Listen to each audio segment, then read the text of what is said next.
A primeira e, talvez, a mais importante constatação que o economista moderno deve fazer é de que, hoje, infelizmente, a economia ignora o indivíduo e se preocupa, exclusivamente, com a acumulação de capital.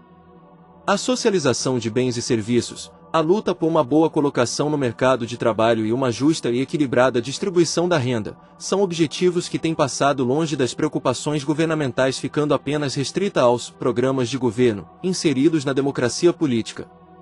Esses objetivos ficam apenas no plano teórico e são muito bem explicitados, por sinal, apenas, e tão somente, em época de propaganda política televisiva, quando se vende um mundo de sonhos e uma cartilha de ações, que apresenta inúmeras soluções para afastar da sociedade os mais intensos problemas sociais.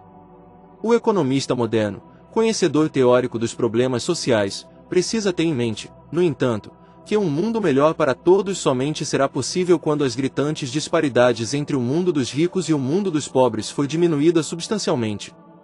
Para isso, deve o economista moderno pensar, antes, no social, e fazer com que isso esteja sempre acima do econômico.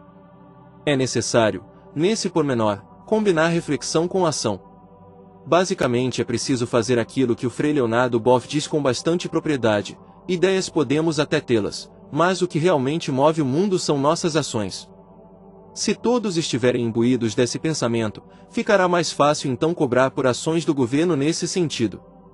Todo governo, num certo momento, até mesmo por temer a vontade popular, fica sensível aos anseios do povo, principalmente quando os desejos populares vêm embasados em perspectivas humanísticas, igualitárias, democráticas, com senso de ética e solidariedade. Essa é a força do povo, capaz de promover ações em favor das mudanças. Historicamente, toda vez que o povo saiu às ruas, algo aconteceu. Conquanto, um primeiro passo nessa direção é fazer com que o economista moderno e outros cientistas sociais se sintonizem no fato de que nem tudo se resume em commodities, portanto, nem tudo deve ser condicionado à mera questão do mercado. Por consequência, nem tudo deve se resumir na pré-condição de mercadoria pronta a ser vendida. Essa visão mercantilista, fortemente reforçada pelos mecanismos capitalistas de mercado, e por políticas que têm destruído a proteção social, leva ao fato de que tudo está à venda, assim como preconizam os defensores do capitalismo que querem tudo vender e, para tanto, em tudo colocam seus preços. Frei Beto, frade dominicano e escritor respeitado no cenário internacional, foi categórico em A Mosca Azul, afirmando que o consumo consome o consumidor. De fato, as leis do mercado, centradas na venda de tudo, devoram muito daqueles que pouco têm. Longe dessa visão puramente mercantil, cabe ao economista moderno pensar primeiramente nos pressupostos que devem nortear uma sociedade que visa o equilíbrio como objetivo central. Para tanto, os ideais de justiça, liberdade e igualitarismo precisam vir à tona. Contra a exclusão e a desigualdade socioeconômica, o economista de hoje deve constantemente se posicionar. Igualdade não combina com exclusão, assim como liberdade não combina com injustiça. O tipo de sociedade que o economista deve pensar tem que necessariamente passar pela cooperação, em lugar da competição. Esta última, até mesmo por ser quase sempre praticada de maneira desigual, concorrência desleal e imperfeita no jargão econômico, privilegiando os mais abastados, apresenta evidências, a todo instante, que serve apenas para dividir e segregar.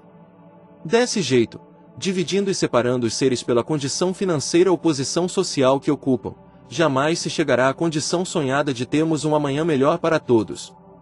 Somente somando forças, e não dividindo, se poderá alcançar uma sociedade mais justa e menos desigual. É sabido que a força coletiva faz o progresso acontecer. Com o progresso, a chance dos que nada têm passa a ser considerável. A cooperação, nesse sentido, pode ser a luz que falta àqueles que hoje vivem completamente à margem dos benefícios que uma sociedade equilibrada e justa é capaz de oferecer. É nesse sentido que o economista moderno deve pensar. As causas e consequências da pobreza em que vive um terço dos brasileiros deve ser ensinada pelas ciências econômicas como sendo a mais abjeta situação, comparável à ignomínia da escravidão que marcou esse país por séculos. Essa deve ser a primeira lição ensinada no primeiro dia de aula no primeiro ano do curso de graduação em Ciências Econômicas. A pobreza, a fome, a miséria e todo e qualquer tipo de exclusão social devem ser os temas de maior interesse dos economistas modernos, principalmente em sociedades com elevados índices de desigualdades. É simplesmente inadmissível aceitar que no mundo de hoje haja gente passando fome em qualquer parte do planeta.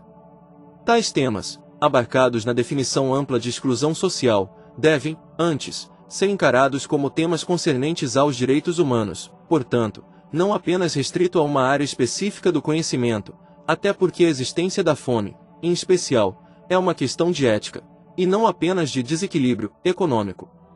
Propor alternativas para erradicar esses males deve ser a tarefa a ser empreendida pelos profissionais da economia que chegam a todo momento ao mercado de trabalho.